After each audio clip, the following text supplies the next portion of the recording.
এবার ফের টিম ইন্ডিয়ার অধিনায়ক বদল। এই মেগা সিরিজে নেওয়া হবে বড় সিদ্ধান্ত। তাহলে কি শুরুর আগে এবার শেষ শুভমানের অধিনায়কত্ব? এবার কি হবেন ভারতীয় টিমের নতুন অধিনায়ক?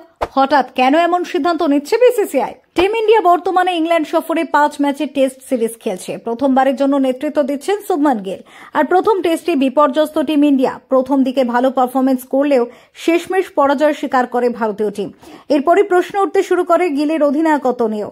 প্রশ্ন উঠতে শুরু করে এতগুলি সেঞ্চুরি থাকতেও কেন খেলার রাশ ধরে রাখতে পারল না টিম ইন্ডিয়া। বিরাট রোহিতের সাথে তুলনাও শুরু হয় গিলের। অনেকে মন্তব্য করেন বিরাট রোহিতের কোনো ছাপই তার মধ্যে নেই কোনো আগ্রাসী ভূমিকা। তিনি যেন মাঠে স্রোতের সাথে চলছেন, নিজের কোনো সিদ্ধান্তই বাস্তবায়িত করতে পারেননি মাঠের মধ্যে। সব মিলিয়ে তার অধিনায়কত্ব নিয়ে শুরু হয় ময়না তদন্ত। অন্যদিকে এই সিরিজের পর অগাস্টের বাংলাদেশের বিরুদ্ধে ভারতের একটি সাদা বলে সিরিজ খেলার সম্ভাবনা রয়েছে, যেখানে দলে কিছু পরিবর্তন দেখা যেতে পারে বলে মনে করা হয়েছে। এমনকি অধিনায়কও বদল হতে পারে এমনটাও মনে করা হচ্ছে। বাংলাদেশ সফরে 3টি ওয়ানডে এবং 3টি টি20 ম্যাচ খেলার পরিকল্পনা রয়েছে। এর আগে দুই দেশের মধ্যে রাজনৈতিক টানাপোড়েনের কারণে এই সফর অনিশ্চিত ছিল।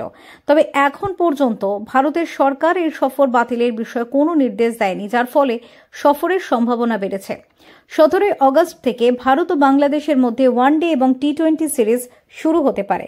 যদি এই সফর বাস্তবায়িত হয় তাহলে টেস্ট ক্রিকেট থেকে অবসর নেওয়ার পর প্রথমবারের মতো ওয়ানডেতে ফিরবেন বিরাট কোহলি ও রোহিত শর্মা। রোহিত আবার ওয়ানডে দলের অধিনায়ক হিসেবে দায়িত্ব নিতে পারেন। তবে টি20 দলের অধিনায়ক সূর্যকুমার যাদবের খেলা অনিশ্চিত, কারণ কিছুদিন আগে তার স্পোর্টস হার্নিয়ার অস্ত্রোপচার হয়েছে এবং বর্তমানে তিনি বিশ্রামে রয়েছেন। ফলে সূর্যকুমার না খেললে টি20 ফরম্যাটে নতুন অধিনায়ক পেতে পারে ভারত। রোহিত খেলবেন বলে এখন কোনো নিশ্চয়তা দেননি, ফলে রোহিত না খেললেও ওডিআইতে নতুন অধিনায়ক পাবে টিম ইন্ডিয়া। ভারতীয় ক্রিকেট বোর্ডের এক কর্মকর্তা জানিয়েছেন এই সফরটি আপাতত হতে পারে বলে ধরে নেওয়া হচ্ছে। এখনও এটি স্থগিত বা বাতিল করার বিষয়ে কোনো আলোচনা হয়নি। সরকারের পক্ষ থেকেও সফর বাতিলের কোনো বার্তা আসেনি। যদি এমন পরিস্থিতি আসে তখন আমরা সিদ্ধান্ত নেব। উল্লেখ্য, বাংলাদেশ ক্রিকেট বোর্ড এপ্রিলে এই সিরিজের সম্ভাব্য সূচি প্রকাশ করেছিল।